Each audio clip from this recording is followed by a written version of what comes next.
started. So good afternoon, everyone. Thank you so much for joining.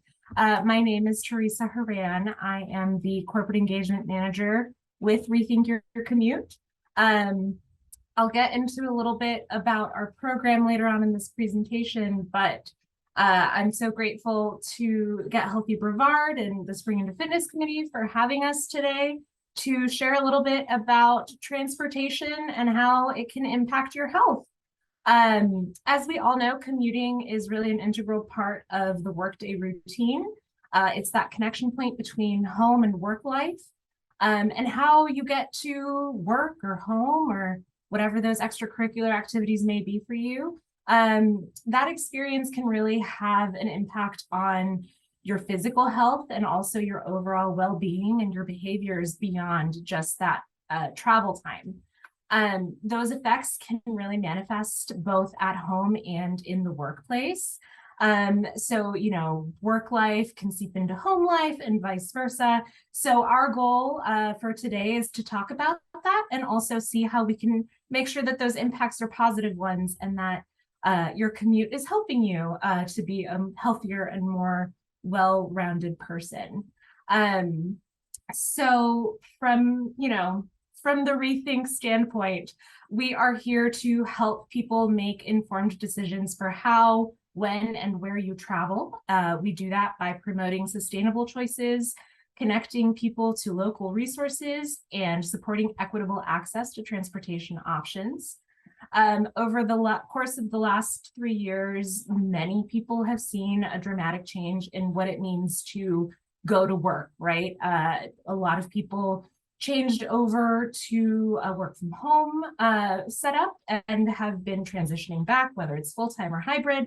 Some people never stopped traveling for work, especially when it comes to those first responders. So we really like to see, how people move around, how people use our transportation systems, and just the ways in which your commute and other daily trips may be affecting your mental and your physical health more than you may have realized.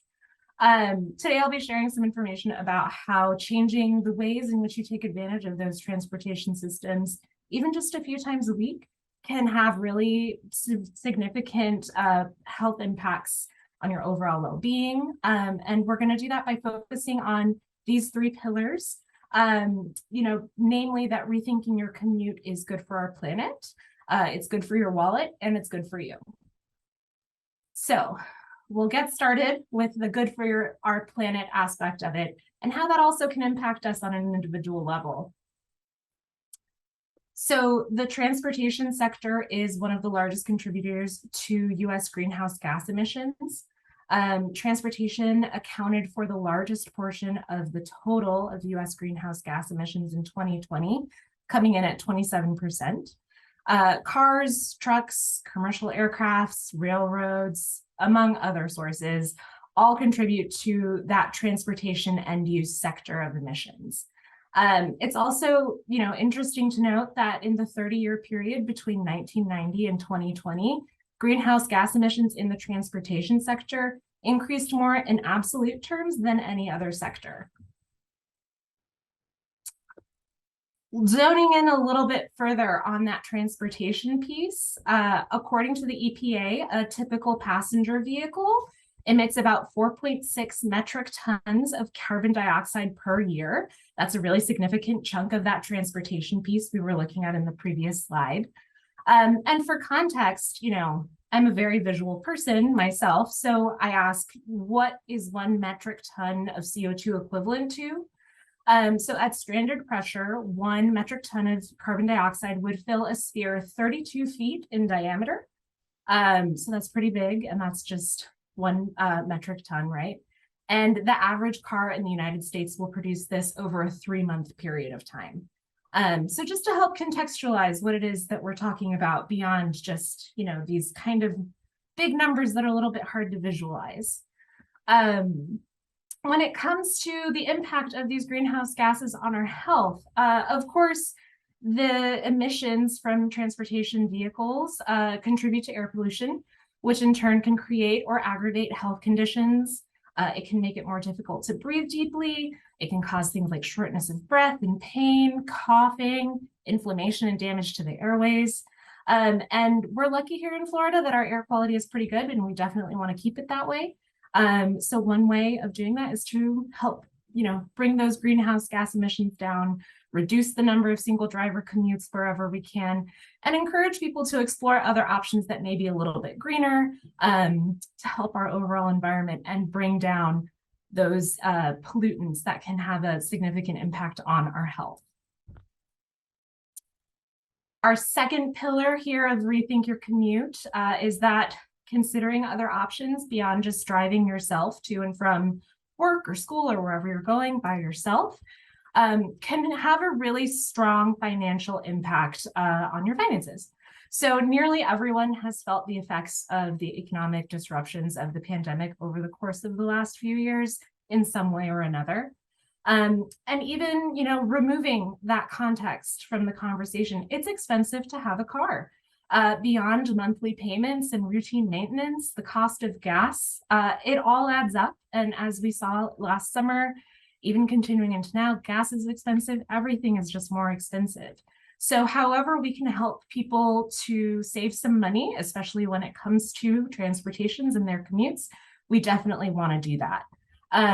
Beyond helping with finances, we know that financial stress can really take a significant toll on your health. Stress over money has been linked to physical symptoms such as anxiety, headaches, migraines, compromised immune systems, digestive issues, high blood pressure, muscle tension, etc. And these conditions can really lead to serious high-cost medical problems, which can in turn lead to more financial worries and instability. So however we can stop that problem from mushrooming, right, when it comes to helping people save money in their daily commutes, in their daily transportation, we are all for it, and we are happy to help people explore those options here at Rethink Your Commute. And the last pillar of our program is that it's good for you. It's no secret that increased physical activity is good for your physical and mental health. Incorporating a physical aspect into your commute, such as walking or biking to work, or, if you work from home, using what would be your commute time for exercise, it can really have a dramatic impact on your overall well-being. So we see that cycle commuters actually have been studied, and these are studies that take place in Europe and I believe Scandinavia specifically, but really this is data that can be applied across the board. Cycling commuters had a 52% lower risk of dying from heart disease and a 40% lower risk of dying from cancer than their driving counterparts. And they also had a 46% lower risk of developing heart disease. So this is really something that is a lot of fun, and that if people incorporate it into their weekly routine, can have a really significant impact on your long-term health outcomes. Cycling specifically as a means of travel is associated with a reduced absence at work due to any form of sickness. And the more often that people cycle to work, and the longer that distance is that they travel on their bikes, the lower the absenteeism from work. So this is something that I talk a lot about with our partners across Central Florida, especially when it comes to workplace programs that employers can put together. It's great for everyone when people have a higher level of physical activity in their commute. It shows up in their work results as well. So cycling to work not only contributes to that individual employee's health, but it can also result in a financial benefit for their employer. In the United States, bicycle commuting has actually grown more than 60% nationwide since 2000. It's true that it still lags behind our counterparts in other parts of the world, but that's still, really encouraging for us to see, especially right now. It's March. I'd like to wish you all a happy Florida Bicycle Month, and really encourage you, if you have a bike or the availability of a rental or something like that, get out on a trail this weekend and explore that as an option for you. Cycling, we love to talk about it. We love to do cycling programs, etc. It's super fun, but it's not the only way that you can be active in your commute. Even if you're able to walk to your work or a coffee shop to work from home situation, walkers actually also have a lower risk of heart disease and other health markers, which is great to see.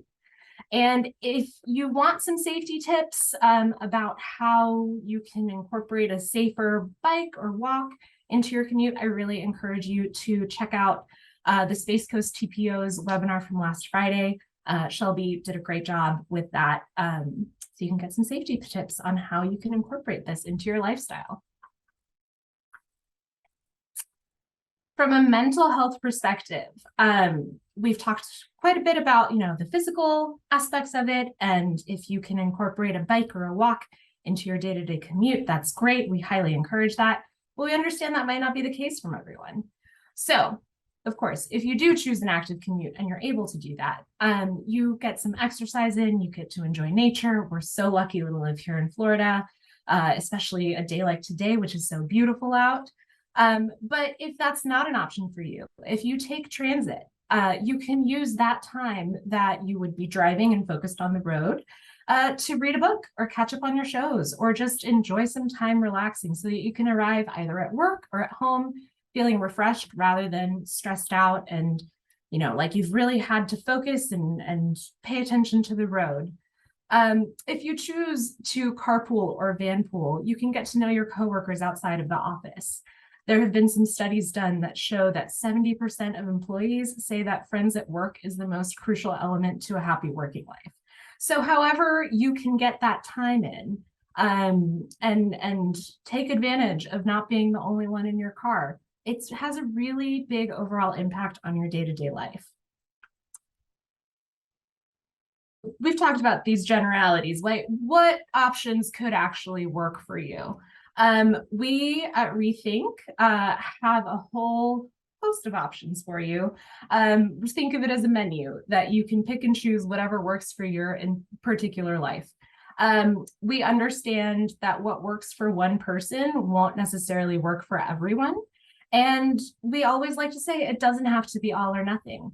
If you choose to carpool 2 or 3 times a week, that's still having a significant impact, not only on our environment and your finances and your overall health that you're getting to share with your colleagues and your coworkers. It also has an impact on our roadways, reducing overall traffic congestion. If you choose to take transit, same thing. That's another very green option for commuting. Active transportation, same thing. And hybrid and working from home, especially. That's what I primarily do. And I use what would be my commute time to go for a walk with my dog. And then I'm back and ready and refreshed for my workday. In addition to connecting people with these alternatives and others that work for them, we can also help customize your commute for your workplace's particular challenges and opportunities. So if there's a particular transportation challenge that you're dealing with, always feel free to reach out. reThink is definitely here to help.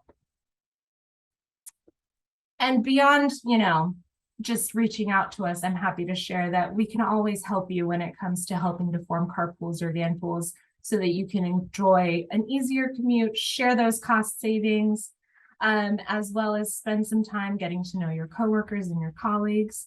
We provide transit options and transit trainings, so we can share, we have a lot of people who have never taken transit before.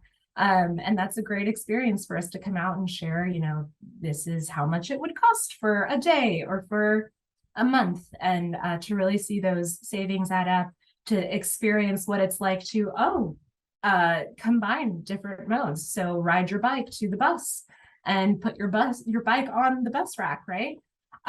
We also help form cycling groups, and we do overall safety trainings. We have wonderful partners who are wonderful in helping us to put those together as well. So I say that to say, if you have a particular challenge or want to learn more about how we can help you to become a healthier commuting workforce, please reach out. We're happy to help put that together based on the specifics of your situation. But in terms of just getting started, as you consider what steps you can take to make your commute time work for you and your health, I really would encourage you to not only reach out to me if you have any questions, but also download our mobile app or visit us online.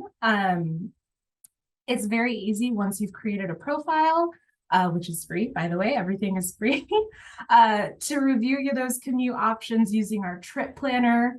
Through our trip planner, you can get connected with prospective carpool partners. You can see if there's a van pool available for you to join. It'll map out what your walk or bike could look like in the morning or in the afternoon.